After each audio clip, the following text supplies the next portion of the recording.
Hi, ഇതിപ്പോൾ CSSലെ flex ബോക്സിനെ പറ്റി discuss ചെയ്യാം. ഇപ്പോൾ ഒരു ഡിസ്പ്ലേ പ്രോപ്പർട്ടിയാണ് ഫ്ലെക്സ് ബോക്സ് എന്ന് പറയുന്നത്. ഫ്ലെക്സ് ബോക്സും അതേപോലെ ഗ്രിഡ് എന്നുള്ള രണ്ട് പ്രോപ്പർട്ടീസ് ഉണ്ട്. ഇത് രണ്ടും യൂസ് ചെയ്യുന്നത് ഒരു ലേ ഔട്ട് ക്രിയേറ്റ് ചെയ്യാൻ വേണ്ടിയിട്ടാണ്. വെബ് പേജ് ഡിസൈൻ ചെയ്യുന്ന സമയത്ത് ചില സാഹചര്യങ്ങളിൽ നിങ്ങൾക്ക് വെബ്സൈറ്റിലുള്ള കോണ്ടന്റ് ഒരു പ്രത്യേക ലേ ഔട്ട് ആയിട്ട് കാണിക്കേണ്ടി വരും. ഇപ്പോൾ ഈ എക്സാമ്പിൾ നോക്കുകയാണെങ്കിൽ ഇതേപോലെ ഇപ്പോൾ ഈ ബ്ലൂ കളറിൽ കാണിച്ചിട്ടുള്ളത് ഒരു കണ്ടെയ്നറാണ്. അതിനൊരു ലേ ഔട്ടായിട്ട് ഡിസൈൻ ചെയ്തിട്ട് അതിന് ഫസ്റ്റ് സെക്കൻഡ് എന്നുള്ള ഒരു ലൈനിൽ ഇത്ര സ്പേസ് വിട്ട് രണ്ടാവണം എന്നുള്ളതാണ് ഞാൻ ഇപ്പോൾ ക്രിയേറ്റ് ചെയ്തിട്ട് ലേ ഔട്ട്. ഇതേപോലത്തെ പലതരം ലേ ഔട്ടുകൾ നിങ്ങളുടെ വെബ്സൈറ്റിൽ യൂസ് ചെയ്യേണ്ടി വരും. അപ്പോൾ ലേ ഔട്ട് പല രീതിയിൽ ബിഹേവ് ചെയ്യാം. ഇപ്പോൾ സിമ്പിളായിട്ട് പറയുകയാണെങ്കിൽ ഇപ്പോൾ ഞാൻ ചെയ്ത ഈ ലേ ഔട്ടിൽ ഇത് ഫസ്റ്റ് സെക്കൻഡ് എന്നുള്ളത് 2 എലമെൻറ്റ്സ് അതിലുണ്ട്. അത് രണ്ടും ഇത്ര ഒരു പെർട്ടിക്കുലർ പിക്സൽ സ്പേസിങ് ഇട്ടിട്ട് കാണിക്കണം. അതുപോലെ അത് എക്സ് ഡയറക്ഷനിലാണ് റെൻഡർ ചെയ്യേണ്ടത് എന്നുള്ളതാണ് ഞാൻ കൊടുത്തൊരു റൂൾസ്. ഇതേപോലെ നിങ്ങൾക്ക് ഏത് രീതിയിലും ലേ ഔട്ട്സ് ക്രിയേറ്റ് ചെയ്യാം. ഇപ്പോൾ ചില സാഹചര്യങ്ങളിൽ നിങ്ങൾക്ക് ഇതേപോലെ ഫസ്റ്റ് സെക്കൻഡ് തേർഡ് പറഞ്ഞ കുറേ കണ്ടെയ്നേഴ്സ് ഉണ്ടാവും. ഈ ഫസ്റ്റിൻ്റെ ഉള്ളിൽ വേറൊരു ലേ ഔട്ട് ചിലപ്പോൾ ഉണ്ടാവും കണ്ടൻറ്റ് കാണിക്കാൻ വേണ്ടിയിട്ട്. അപ്പോൾ ഇങ്ങനെ ഒരു ലേ ഔട്ട് ക്രിയേറ്റ് ചെയ്യാൻ വേണ്ടി യൂസ് ചെയ്യുന്ന ഒരു ഡിസ്പ്ലേ പ്രോപ്പർട്ടിയാണ് ഫ്ലെക്സ് ബോക്സ് എന്ന് പറയുന്നത്. അപ്പോൾ ഈ ഫ്ലെക്സ് ബോക്സിന് ഇങ്ങനത്തെ ലേ ഔട്ട് ക്രിയേറ്റ് ചെയ്യാൻ വേണ്ടിയിട്ട് കുറേ പ്രോപ്പർട്ടീസ് വെച്ചിട്ടാണ് നമ്മൾ അച്ചീവ് ചെയ്യുന്നത്. അപ്പോൾ അത് ഏതൊക്കെയാണെന്നുള്ളത് അതിന് യൂസ് നോക്കാം. അതിൽ ഫസ്റ്റായിട്ട് വരുന്ന പ്രോപ്പർട്ടിയാണ് flex direction. Flex direction use ചെയ്യുന്നത് ഈ ഒരു സാധനം ഇപ്പോൾ ലൈക്ക് ഫ്ലെക്സ് ഡയറക്ഷൻ ഞാൻ ഇപ്പോൾ എക്സാമ്പിൾ വെച്ചിട്ട് കാണിച്ചു തരാം. ഇപ്പോൾ ഫ്ലെക്സ് ഡയറക്ഷൻ്റെ കേസിലോട്ട് വരുമ്പോൾ ഞാൻ ഇപ്പോൾ ക്രിയേറ്റ് ചെയ്ത ഈ ഒരു കണ്ടെയ്നർ ഞാൻ പിക്ക് ചെയ്യാണ്. എന്നിട്ട് ഇപ്പോൾ ഫ്ലെക്സ് ഡയറക്ഷൻ ഇങ്ങനത്തെ സാധനങ്ങൾ ഇപ്പോൾ ഫ്ലെക്സിൻ്റെ പ്രോപ്പർട്ടീസ് നിങ്ങൾക്ക് ചെക്ക് ചെയ്ത് നോക്കണം. അപ്പോൾ അത് ട്രൈ ചെയ്ത് നോക്കണം എന്നുണ്ടെങ്കിൽ ആ കണ്ടെയ്നറിൽ ഫ്ലെക്സിന് പ്രോപ്പർട്ടി കൊടുത്ത കണ്ടെയ്നർ ഉണ്ടല്ലോ, അതിനവിടെ ഒരു ഐക്കൺ പോലെ കാണാൻ പറ്റും. ഇൻസ്പെക്ട് എലമെൻറ്റ് എടുക്കുകയാണെങ്കിൽ അത് പ്രസ് ചെയ്തിട്ട് അതിലിപ്പോൾ ഫ്ലെക്സ് ഡയറക്ഷൻ എന്നുള്ള പ്രോപ്പർട്ടീനെ കൊടുത്തിട്ടുണ്ട്. അപ്പോൾ ഇതിലിപ്പോൾ ഇനീഷ്യലി കിടക്കുന്നത് റോ എന്നുള്ള ഒരു വാല്യൂവിലാണ് ഫ്ലെക്സ് ഡയറക്ഷൻ നമുക്ക് എടുക്കുന്നുണ്ടാവുക. ഇനി ഞാനത് മാറ്റിയിട്ട് കോളൻ എന്നുള്ള ഡയറക്ഷനാക്കി. അപ്പോൾ അതിൻ്റെ ഡയറക്ഷൻ മാറിയിട്ട് അത് വൈ ഡയറക്ഷനിൽ സ്റ്റാക്ക് ചെയ്തിട്ട് ഡിസ്പ്ലേ ചെയ്യും. അട്ടിക്കിട്ട പോലെ ഡിസ്പ്ലേ ചെയ്യും. അതാണ് ഈ ഫ്ലെക്സ് ബോക്സ് ഈ ലേ ഔട്ട് ഡിസൈൻ ചെയ്യുന്നുള്ള ഉപകാരം. ഏത് രീതിയിലാണെങ്കിൽ ലേ ഔട്ട് വേണ്ട ആ രീതിയിലോട്ട് ലേ ഔട്ടിനെ നിങ്ങൾക്ക് മാറ്റിയെടുക്കാൻ വേണ്ടി പറ്റും ഓരോ പ്രോപ്പർട്ടീസ് വെച്ചിട്ട്. പിന്നെ തരുന്ന 2 പ്രോപ്പർട്ടിയാണ് വേറെ. റിവേഴ്സ് റിവേഴ്സ് എന്നുള്ള പ്രോപ്പർട്ടി ഉണ്ട്. അത് റിവേഴ്സ് ഓർഡറിൽ റോ ഡയറക്ഷൻ എക്സ് ഡയറക്ഷനിൽ റെൻഡർ ചെയ്യും എന്നുള്ളതാണ്. നെക്സ്റ്റ് റിവേഴ്സ് കോളൻ റിവേഴ്സ് എന്നുള്ളത് റിവേഴ്സ് ഡയറക്ഷനിൽ കോളനായിട്ട് പ്രിൻറ്റ് ചെയ്യും. ഇപ്പോൾ സെക്കൻഡ് എന്നുള്ള ഫസ്റ്റായി ഫസ്റ്റ് സെക്കൻഡ് അതിന് ഓർഡർ മാറിയിട്ടുള്ളത്. ഞാൻ ഫസ്റ്റ് സെക്കൻഡ് തന്നെ കൊടുത്തത് അതിൻ്റെ ഓർഡർ മാറിയിട്ട് അത് റെൻഡർ ചെയ്ത്. അതിനാണ് ഈ റിവേഴ്സ് ഡയറക്ഷൻസ് യൂസ് ചെയ്യുന്നത്. കോളൻ റിവേഴ്സും റോ റിവേഴ്സും യൂസ് ചെയ്യുന്നത്. പിന്നെ നെക്സ്റ്റ് ആയിട്ട് ഞാൻ പറഞ്ഞ പ്രോപ്പർട്ടി ആയിരുന്നു അലൈൻ ഐറ്റംസും ജസ്റ്റിഫൈ കണ്ടൻറ്റും. ഈ അലൈൻ ഐറ്റംസും ജസ്റ്റിഫൈ കണ്ടൻറ്റും ഭയങ്കരമായിട്ട് യൂസ് വരുന്ന 2 പ്രോപ്പർട്ടീസാണ്. അങ്ങനെ പറയാനുള്ള റീസൺ ഇപ്പോൾ ഒരു കണ്ടെയ്നറിൻ്റെ ഉള്ളിലുള്ള എലമെൻറ്റ്സിനെ നിങ്ങൾക്ക് സെൻറ്ററിൽ കാണിക്കാം. ആ കണ്ടെയ്നറിൻ്റെ സെൻറ്ററിൽ കാണിക്കണമെന്നുണ്ടെങ്കിൽ അതിൻ്റെ അലൈൻ ഐറ്റംസും ജസ്റ്റിഫൈ കണ്ടൻറ്റും അപ്ഡേറ്റ് ചെയ്താൽ മതി. ഈ അലൈൻ ഐറ്റംസ് യൂസ് ചെയ്യുന്നത് ഇതിന് ഒരു ഡിവിനെ നിങ്ങൾ ഫ്ലെക്സിബിൾ ആക്കുകയാണെങ്കിൽ അതിന് 2 ആക്സസ് ഉണ്ടാവും, 2 ലൈൻ ഉണ്ടാവും എന്നാണ് പറയാം. ഇപ്പോൾ അതിൻ്റെ ഡയറക്ഷൻ എക്സ് ആക്സസിലാണെങ്കിൽ ഇപ്പോൾ റോ ആണെങ്കിൽ ഇപ്പോൾ ഇതിൻ്റെ ഡയറക്ഷൻ റോ ആണ്. റോ ആവുന്ന സമയത്ത് ഇതിൻ്റെ മെയിൻ ആക്സസ് എന്ന് പറയുന്നത് ഈ ഒരു റോ ആക്കിയ ഫോർ എക്സാമ്പിൾ ഈ റോ എന്നുള്ള ഡയറക്ഷൻ ആകുമ്പോൾ എക്സ് ആക്സസ് ആണല്ലോ, അതിൻ്റെ സെൻറ്ററിൽ കൂടി ലൈൻ വരച്ചുണ്ടാവും. അതാണ് അതിൻ്റെ മെയിൻ ആക്സസ് എന്ന് പറയുന്നത്.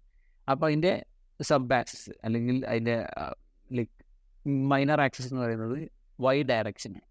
അപ്പോൾ ഈ ഒരു എക്സ് ആക്സസിൽ ഇതിൻ്റെ എങ്ങനെ അലൈൻ ചെയ്യണം, എവിടെയാണ് അലൈൻ ചെയ്യേണ്ടതെന്ന് ഡിസൈൻ ചെയ്യുന്ന പ്രോപ്പർട്ടിയാണ് ജസ്റ്റിഫൈ കോണ്ടൻറ്റ് എന്ന് പറയുന്നത്. അപ്പോൾ ഞാൻ ഇപ്പോൾ ഇത് സെൻറ്ററിൽ നിന്ന് കൊടുക്കുകയാണെങ്കിൽ സെൻറ്ററിലോട്ട് ഡിസ്പ്ലേ ചെയ്യും. അതല്ലെങ്കിൽ ഫ്ലെക്സിൻ്റെ സ്റ്റാർട്ടിങ് പോയിന്റിൽ റെൻഡർ ചെയ്യും, ഫ്ലെക്സിൻ്റെ എൻഡിങ് പോയിന്റിൽ റെൻഡർ ചെയ്യും. പിന്നെ സ്പേസ് ബിറ്റ്വീൻ, ഇപ്പോൾ ഈ ഒരു കണ്ടെയ്നറിനുള്ളിൽ കുറേ എംപ്റ്റി സ്പേസ് ഉണ്ട്. അപ്പോൾ ആ എംപ്റ്റി സ്പേസ് ഒക്കെ ഇൻ ബിറ്റ്വീൻ ഇതിൻ്റെ ഇടയിലിട്ടിട്ട് ബിറ്റ്വീനായിട്ട് റെൻഡർ ചെയ്യാൻ വേണ്ടിയിട്ടാണ് സ്പേസ് ബിറ്റ്വീൻ എന്നുള്ള പ്രോപ്പർട്ടി. പിന്നെ നെക്സ്റ്റ് ആയിട്ട് വരുന്നത് സ്പേസ് അറൗണ്ട്. ഈ എംപ്റ്റി സ്പേസ് ഈ 2 എലമെൻറ്റിൻ്റെ throughout around evenly split ചെയ്തിട്ട് അതിൻ്റെ അറൗണ്ടായിട്ട് ആ ഒരു സ്പേസ് കാണിക്കുക എന്നുള്ളതാണ് സ്പേസ് അറൗണ്ടോട് ഉദ്ദേശിക്കുന്നത്. പിന്നെ സ്പേസ് ഈവൻലി സെയിം ആയിട്ട്, ഇപ്പോൾ ഇതിന് ഇൻ ബിറ്റ്വീനുള്ള സ്പേസ് സെയിം ആയിട്ട്, ഇപ്പോൾ ഇവിടെയുള്ള സ്പേസും അതേപോലെ ഇവിടെയുള്ള സ്പേസ്, ഈ 2 യെല്ലോ ബോക്സിന് ഇടയിലുള്ള സ്പേസും അതിൻ്റെ 2 സൈഡിലുള്ള സ്പേസും കറക്റ്റായിരിക്കും. അതാണ് സ്പേസ് ഈവൻലി കൊണ്ട് ഉദ്ദേശിക്കുന്നത്. നിങ്ങൾക്ക് പല സമയത്തും ലേ ഔട്ടിന് ഡിസൈൻ ചെയ്യുമ്പോൾ ഇങ്ങനത്തെ കുറേ യൂസ് കേസ് വേണ്ടി വരും. അപ്പോൾ ചിലപ്പം ആ ഒരു ബോക്സ് നിങ്ങൾ 100 പിക്സൽ വിടുത്ത് കൊടുത്തിട്ട് അതിൽ 2 എലമെൻറ്റ് 10 പിക്സൽ വലുപ്പമുള്ള 2 എലമെൻറ്റ് കൊടുത്തിട്ട് അതിൽ 2 എൻഡിൽ കൊണ്ടുപോയി വെക്കേണ്ടി വരും. അപ്പോൾ നിങ്ങൾക്ക് അതിൻ്റെ ജസ്റ്റിഫൈ കണ്ടൻറ്റ് എന്നുള്ളത് സ്പേസ് ബിറ്റ്വീൻ ആക്കിയാൽ അത് അച്ചീവ് ചെയ്യാൻ പറ്റും. സോ ഇതാണ് ഇതിൻ്റെ ഈ ഒരു എക്സ് ആക്സിസിലുള്ള അലൈൻമെൻറ്റ് അഡ്ജസ്റ്റ് ചെയ്യാൻ വേണ്ടിയിട്ടാണ് ഈ ഒരു പ്രോപ്പർട്ടി യൂസ് ചെയ്യുന്നത്. പിന്നെ അലൈൻ ആയിട്ട് എന്താണ്, അപ്പോൾ അതിപ്പോൾ ഞാൻ ഇപ്പോൾ ഇതിൻ്റെ ഹൈറ്റ് മാറ്റിയിട്ട് ഇതിൻ്റെ ഈ ഒരു വൈ ഡയറക്ഷനിൽ ഇതിനെ ഹൈറ്റ് അഡ്ജസ്റ്റ് ചെയ്താൽ മാത്രമേ അത് നമുക്ക് കറക്റ്റായിട്ട് അത് കാണാൻ പറ്റുള്ളൂ എങ്ങനെയാണത് വർക്ക് ചെയ്യുന്നത് എന്നുള്ളത്. ഇനി ഞാൻ അതിൻ്റെ ഹൈറ്റ് അഡ്ജസ്റ്റ് ചെയ്യാൻ പോവാം. ഇതിൻ്റെ ഹൈറ്റ് നമുക്കൊരു ഒരു 50 പിക്സൽ കൊടുക്കാം. 50 വേണ്ട, ഒരു 20 പിക്സൽ മതിയാവും തോന്നുന്നു. 20 പിക്സൽ കൊടുത്തിട്ട് ഈ കണ്ടെയ്നറിൻ്റെ ഹൈറ്റ് അഡ്ജസ്റ്റ് ചെയ്തിട്ട് ഒരു 100 പിക്സലാക്കി. ഇപ്പോൾ ഇങ്ങനെ വരുന്ന സമയത്ത് ഇതിൻ്റെ വൈ ഡയറക്ഷൻ എക്സ് സ്പേസ് കുറച്ച് കൂടുതലാണല്ലോ. അപ്പോൾ ഇതിൻ്റെ ഈ വൈ ഡയറക്ഷനിൽ ഇതിനെ അലൈൻ ചെയ്യണമെന്നുണ്ടെങ്കിൽ യൂസ് ചെയ്യുന്ന പ്രോപ്പർട്ടിയാണ് അലൈൻ ഐറ്റംസ്. കണ്ടോ, ഇതിൻ്റെ വൈ ഡയറക്ഷനിൽ ഇതിൻ്റെ സബ് ആക്സിസിൽ മേജർ ആക്സിസ് എന്ന് പറയുമ്പോൾ റോ ആയിട്ട് ഡിസ്പ്ലേ ചെയ്യുന്ന സമയത്ത് ഇതിൻ്റെ മേജർ ആക്സിസ് ഈ ആരോ കാണിച്ച പോലെയാണ് ഈ ഒരു ഡയറക്ഷനിലായിരിക്കും. ആ ഡയറക്ഷനിലുള്ള അലൈൻമെൻറ്റ് അഡ്ജസ്റ്റ് ചെയ്യണമെന്നുണ്ടെങ്കിൽ ജസ്റ്റിഫൈ കണ്ടന്റ് കൊടുക്കുക. അതേപോലെ സബ് ആക്സിസിലുള്ള അലൈൻമെൻറ്റ് അഡ്ജസ്റ്റ് ചെയ്യണമെന്നുണ്ടെങ്കിൽ അലൈൻ ഐറ്റംസ് കൊടുക്കുക. ഇപ്പോൾ ഞാൻ അലൈൻ ഐറ്റംസ് സെൻറ്റർ ആക്കാം, ബേസ് ലൈൻ ആക്കാം, ഫ്ലെക്സൻ്റ് ആക്കാം, ഫെച്ച് ചെയ്ത് വെക്കാം. ഇത്രയും പ്രോപ്പർട്ടീസാണ് ഇതിനുണ്ടാവുക. ഇനി ഇതിൻ്റെ ഡയറക്ഷൻ മാറ്റി ഞാൻ കോളൻ ആക്കുന്ന സമയത്ത് കാണാൻ പറ്റും. ഇപ്പോൾ ഇതിൻ്റെ മെയിൻ ആക്സിസ് എന്ന് പറയുന്നത് വൈ ആക്സിസിലാണ്. അപ്പോൾ വൈ ആക്സിസിൽ ഞാൻ സ്പേസ് ബിറ്റ്വീനാണ് കൊടുത്തിട്ടുണ്ടായിരുന്നത്. അപ്പോൾ അതങ്ങനെ കാണിച്ചു. ഞാൻ അപ്പോൾ അത് മാറ്റിയിട്ട് ഇതിനെ സെൻറ്ററിലോട്ട് ഡിസ്പ്ലേ ചെയ്യാം. വൈ ആക്സിൽ സെൻറ്ററിലോട്ട് ഡിസ്പ്ലേ കണ്ടിട്ട് സെൻറ്ററിലോട്ട് ഡിസ്പ്ലേ ചെയ്യും. അലൈൻ ഐറ്റംസ് സെൻറ്ററിലാക്കി. അപ്പോൾ അത് സെൻറ്ററിൽ വന്നു മനസ്സിലായി. അപ്പോൾ ഇതിലിപ്പോൾ ഞാൻ ഇപ്പോൾ ഇൻബിറ്റ്വീൻ കൊടുക്കുകയാണെങ്കിൽ ഇതിന് വൈ ആക്സിസിലാണ് ഇത് ഇൻബിറ്റ്വീൻ കാണിക്കുക. സോ ഈ ഡയറക്ഷനെ ബേസ് ചെയ്തിട്ടാണ് ജസ്റ്റിഫൈ കണ്ടന്റും അലൈൻ ഐറ്റംസും വർക്ക് ചെയ്യുക. ഫ്ലെക്സ് ഡയറക്ഷൻ റോ ആണെങ്കിൽ എക്സ് ആക്സിസ് ആയിരിക്കും അതിൻ്റെ മെയിൻ ആക്സിസ് ആയിട്ട് വരിക. അപ്പോൾ ജസ്റ്റിഫൈ കണ്ടന്റ് ആ ഒരു ആക്സിസിനുള്ള അലൈൻമെൻറ്റ് ആയിരിക്കും. അതേപോലെ ആ ഫ്ലക്സ് ഡയറക്ഷൻ കോളാണെങ്കിൽ അത് വൈ ഡയറക്ഷൻ ആയിരിക്കും മെയിൻ ആക്സിസ്, അതിൻ്റെ അലൈൻമെൻറ്റ് ആയിരിക്കും ജസ്റ്റിഫൈ കണ്ടന്റ് യൂസ് ചെയ്യുക. സോ ഇതാണ് അലൈൻമെൻറ്റിനെ ബേസ് ചെയ്തിട്ടുള്ള കുറച്ച് പ്രോപ്പർട്ടീസ്. ഇനി നെക്സ്റ്റ് ആയിട്ട് വരുന്നത് flex base, flex string, flex grow എന്നുള്ള പ്രോപ്പർട്ടിയാണ്. അത് യൂസ് ചെയ്യുന്നത് ഇത് ഈ ചിൽഡ്രനെ ബേസ് ചെയ്തിട്ട്. അപ്പോൾ നമ്മൾ ഫ്ലെക്സ് ഒക്കെ ഡിസൈൻ ചെയ്ത് ഈ കണ്ടെയ്നറിനാണ് കൊടുത്ത് ലേ ഔട്ട് ഉണ്ടാക്കാൻ വേണ്ടിയിട്ട്. ഇനി ഈ ഓരോ ഐറ്റംസ് ലേഔട്ടിനുള്ളിലുള്ള ഓരോ ഐറ്റംസും ആ ഫ്ലെക്സിനായിട്ട് എങ്ങനെ ബിഹേവ് ചെയ്യണമെന്ന് ഡിസൈഡ് ചെയ്യുന്ന പ്രോപ്പർട്ടിയാണ് flex grow, flex string, flex bases എന്ന് പറയുന്നത്. ഫ്ലെക്സ് ബേസസ് എന്ന് പറയുന്നത് ഇനീഷ്യലി എത്ര സൈസാണ് ഈ ഒരു ഫ്ലെക്സ് ബോക്സിന് വേണ്ടതെന്നുള്ളത് നമുക്ക് ഫ്ലെക്സ് ബേസസ് വെച്ചിട്ട് ഡിസൈൻ ചെയ്യാൻ പറ്റും. അപ്പോൾ ഞാൻ ഇപ്പോൾ ഫ്ലെക്സ് ബേസസ് എന്നുള്ളത് ഇവിടെ ഏകദേശം ഒരു 30 പിക്സൽ കൊടുത്തു. അപ്പോൾ ഇനീഷ്യൽ സൈസ് ഇനി റണ്ടർ ചെയ്യേണ്ട സൈസ് 30 പിക്സൽ എന്നുള്ള രീതിയിലോട്ട് അത് മാറി. ഇപ്പോൾ ഇതിന് ഹോവർ ചെയ്ത് കഴിഞ്ഞാൽ കാണാൻ പറ്റും 30 പിക്സലാണ് ഇതിനിപ്പോൾ സൈസായിട്ട് കൊടുത്തിട്ടുള്ളത്. ബാക്കി അതിന് സ്പേസ് ആവശ്യം വന്നതുകൊണ്ട് അത് ലൈക്ക് ഗ്രോ ചെയ്തിട്ടുണ്ട്. അപ്പോൾ ഇനീഷ്യലി ഇത്ര സ്പേസ് മതി, ഇനി അതിനേക്കാൾ കണ്ടന്റ് വരികയാണെങ്കിൽ അത് ഗ്രോ ചെയ്യാതെ വരാം. അപ്പോൾ അതിനവിടെ കൂടുതൽ സ്പേസ് കൊടുക്കുകയാണെങ്കിൽ കറക്റ്റ് മനസ്സിലാവും. ആ കോണ്ടന്റിനേക്കാൾ കൂടുതൽ സ്പേസ് കൊടുക്കുമ്പോഴാണ് ആ ഫ്ലെക്സ് സ്പേസസ് കറക്റ്റ് റിഫ്ലക്ട് ചെയ്യുന്നത് മനസ്സിലാവുക. ഇനീഷ്യലി ഒരു കണ്ടെയ്നറിന് എത്ര സ്പേസ് വേണമെന്ന് നിങ്ങൾക്ക് ഫ്ലെക്സ് സ്പേസസ് വെച്ചിട്ട് നമുക്ക് ഡിസൈൻ ചെയ്യാം. അപ്പോൾ ഈ ഫ്ലെക്സ് ബോക്സിൽ എത്ര സ്പേസ് എന്നുള്ള കേട്ടോ, ഹൈറ്റോ വിഡ്ത്തോ പോലെയല്ല. അത് അതിൻ്റെ കണ്ടെയ്നർ അതിൻ്റെ പാരൻ്റ് ഒരു ഫ്ലെക്സ് കണ്ടെയ്നർ ആണെങ്കിൽ ഇതിൻ്റെ ചൈൽഡിൽ എത്ര ബേസസ് വേണമെന്നുള്ളത് കൊടുക്കുന്നതാണ്. ഇനി ഫ്ലെക്സ് ഗ്രോ എന്നുള്ള പ്രോപ്പർട്ടിയാണ്. ഇതെന്തിനാണെന്ന് വെച്ചിട്ടുണ്ടെങ്കിൽ ഇപ്പോൾ നിങ്ങൾ ക്രിയേറ്റ് ചെയ്യുന്ന ആ ഒരു കണ്ടെയ്നറിൻ്റെ ഉള്ളിൽ ചിലപ്പോൾ കുറച്ച് എംപ്റ്റി സ്പേസ് ഉണ്ട്. അപ്പോൾ ഇവിടെ കുറച്ച് എംപ്റ്റി സ്പേസ് നിങ്ങൾ കാണുന്നുണ്ടല്ലോ, ആ എംപ്റ്റി സ്പേസ് എങ്ങനെ യൂട്ടിലൈസ് ചെയ്യണം. അപ്പോൾ അത് മിക്കവാറും ഭൂരിഭാഗം വെബ്സൈറ്റിൽ ചിലപ്പോൾ നമുക്ക് എംപ്റ്റി സ്പേസ് അവിടെ അങ്ങനെ ഇടേണ്ടി വരില്ല. നമുക്കത് ഫില്ല് ചെയ്തിട്ട് ഈ ഒരു എലമെൻറ്റ്സ് കാണിക്കേണ്ടി വരും. അപ്പോൾ അങ്ങനത്തെ കേസിൽ ഇപ്പോൾ എനിക്ക് ഫസ്റ്റ് എന്നുള്ള ഒരു എലമെൻ്റ് ഉണ്ടല്ലോ, അത് ഈ എംപ്റ്റി സ്പേസ് ഫുള്ള് ഫില്ല് ചെയ്യണമെന്നുണ്ടെങ്കിൽ ഞാൻ ഫ്ലെക്സിൻ്റെ ഗ്രോ പ്രോപ്പർട്ടി ബാക്കി ഇപ്പോൾ എല്ലാ എലമെൻറ്റ്സിനും ഡീഫോൾട്ടായിട്ട് ഗ്രോ പ്രോപ്പർട്ടി 0 ആയിരിക്കും.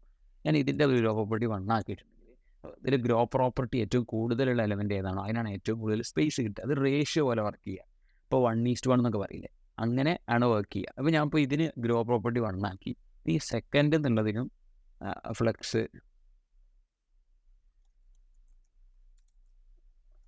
ഗ്രോ പ്രോപ്പർട്ടി 1 ആക്കിയിട്ടുണ്ടെങ്കിൽ രണ്ടും സെയിം ആണ്.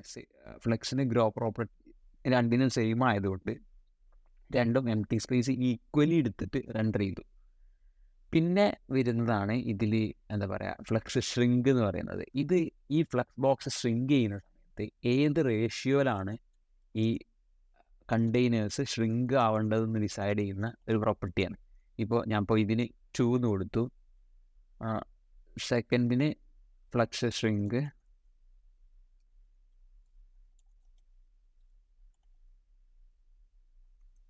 1 എന്ന് കൊടുത്തു. ഓക്കെ, ഇനി ഇത് ഷ്രിങ്ക് ചെയ്യുന്ന സമയത്ത് ഇത് ഓരോരോ വെബ്സൈറ്റിലോട്ട് സൈസിലോട്ട് വരുമ്പോൾ ഷ്രിങ്ക് ചെയ്യുന്ന സമയത്ത് അത് ഷ്രിങ്ക് ചെയ്യുന്ന ഒരു ഓർഡർ ഉണ്ടല്ലോ, അത് നിങ്ങൾക്ക് കണ്ടാൽ മനസ്സിലാവും. ഇപ്പോൾ ഉണ്ടോ, ഈ സെക്കൻഡിനേക്കാളും കൂടുതൽ ഫാസ്റ്റായിട്ട് ആ ഒരു ഫസ്റ്റ് ഷ്രിങ്ക് ആവുന്ന കാണാൻ പറ്റും. ഈ സെക്കൻഡ് ഒരു ബ്ലോക്ക് ഷ്രിങ്ക് ആയാൽ ഫസ്റ്റ് 2 ബ്ലോക്ക് ഷ്രിങ്ക് ആവും. ഇപ്പോൾ ഫോർ എക്സാമ്പിൾ 1 എന്നുള്ള ഇപ്പോൾ 10 പിക്സൽ നിങ്ങൾ കൂട്ടിയോളൂ. അപ്പോൾ ഫസ്റ്റ് 20 പിക്സൽ ഷ്രിങ്ക് ആവുന്ന സമയത്ത് സെക്കൻഡ് 10 പിക്സൽ മാത്രമേ ഷ്രിങ്ക് ആവുള്ളൂ. അപ്പോൾ അതെങ്ങനെയാണ് ഷ്രിങ്ക് ആവേണ്ടത് ഡിസൈഡ് ചെയ്യുന്ന പ്രോപ്പർട്ടിയാണ് ഈ ഫ്ലക്സ് ബേസിസും ഫ്ലക്സ് ഷ്രിങ്കും ഒക്കെ.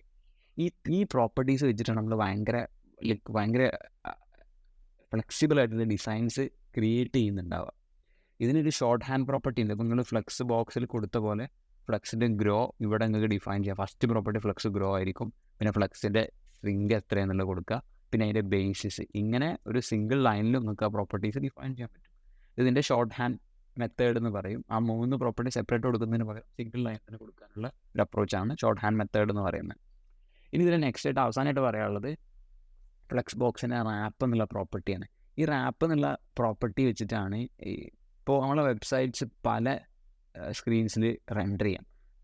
ചെറിയ മൊബൈൽസിൽ റെൻഡർ ചെയ്യാം, വലിയ ഡെസ്ക്ടോപ്സിൽ റെൻഡർ. ഇങ്ങനെ റെൻഡർ ചെയ്യുന്ന സമയത്ത് ഇപ്പോൾ ഇതിങ്ങനെ ഷ്രിങ്ക് ചെയ്ത് വരുമ്പോൾ കാണാം. ഇപ്പോൾ ഇതിന് റെൻഡർ ഇപ്പോൾ ഫസ്റ്റിനും സെക്കൻഡിനും ഒരു സിംഗിൾ ലൈനിൽ കാണിക്കാൻ പറ്റാത്ത സൈസിലോട്ട് നമ്മുടെ വെബ് പേജ് വന്നു കഴിഞ്ഞിട്ടുണ്ടെങ്കിൽ, ഇപ്പോൾ വെബ് പേജിൽ ഏറ്റവും കൂടുതൽ നല്ല രീതിയിൽ ഡിസ്പ്ലേ ചെയ്യണമെന്നുണ്ടെങ്കിൽ ഇതിനെ അടിയിലോട്ട്, ഇപ്പോൾ ഫസ്റ്റിനും കഴിഞ്ഞിട്ട് സെക്കൻഡ് അടിയിൽ റെൻഡർ ചെയ്യണം. അപ്പം അങ്ങനെ അത് റാപ്പബിൾ ആക്കണം. ഇത് കൊളാപ്സ് ആവുന്ന സമയത്ത് ഇത് റാപ്പ് ചെയ്ത് അടിയിലോട്ട് വരണമെന്ന് ഡിഫൈൻ ചെയ്യുന്ന പ്രോപ്പർട്ടിയാണ് ഫ്ലെക്സ് റാപ്പ് എന്ന് പറയുന്നത്. ഇപ്പോൾ ഞാൻ അത് കാണിച്ചു തരികയാണെങ്കിൽ ഇതിൻ്റെ ഫ്ലെക്സ് പ്രോപ്പർട്ടി ഫ്ലെക്സ് റാപ്പാക്കി. ഇനി ഞാനിത് ഷ്രിങ്ക് ചെയ്യുന്ന സമയത്ത് നിങ്ങൾക്ക് കാണാൻ പറ്റും അടിയിലോട്ട് വന്നു. സോ ഇതാണ്. അപ്പോൾ നിങ്ങളുടെ വെബ് പേജ് ഡിസൈന് ഒന്നും ബാധിക്കത്തുമില്ല. നിങ്ങൾ ഉണ്ടാക്കിയ ഡിസൈന് ആ ലേഔട്ട് പ്രോപ്പറായിട്ട് റെൻഡർ ആവും. ഇതിനാണ് ഫ്ലെക്സ് റാപ്പ് യൂസ് ചെയ്യുന്നത്. ഇത്രയാണ് ഫ്ലെക്സ് ബോക്സിനെ കുറിച്ച് പറയാനുള്ളത്. ഇതിൽ ഓരോരോ ടോപ്പിക്കും ഓരോരോ സംഭവങ്ങളും എങ്ങനെ എത്ര ഡീപ്പായിട്ട് പല രീതിയിൽ നമുക്ക് പറയാൻ പറ്റും. സോ അതിനെ ബേസ് ചെയ്തിട്ട് നമ്മൾ മിക്കവാറും ഒരു ഫ്ലെക്സ് ബോക്സിൻ്റെ ഒരു പ്ലേലിസ്റ്റ് ചെയ്യുന്നുണ്ട്, ഒരു സീരീസ് ചെയ്യുന്നുണ്ട്. അപ്പോൾ അതിൻ്റെ ലിങ്കും ഡിസ്ക്രിപ്ഷൻ ബോക്സിലോ കമൻറ്റ് ബോക്സിലൊക്കെ പിൻ ചെയ്യാം. അപ്പോൾ ഫ്ലെക്സ് ബോക്സിനെ കുറിച്ച് കൂടുതൽ അറിയാൻ താല്പര്യമുള്ള ആൾക്കാർക്ക് ആ ഒരു വീഡിയോ ലിങ്കും, അതേപോലെ ഇനി കൂടുതൽ വായിക്കാനുള്ള താല്പര്യമുണ്ടെങ്കിൽ അതിൻ്റെ ഡീറ്റെയിൽസ് കാര്യങ്ങളൊക്കെ ഡിസ്ക്രിപ്ഷൻ ബോക്സിൽ ആഡ് ചെയ്യാം. So thanks.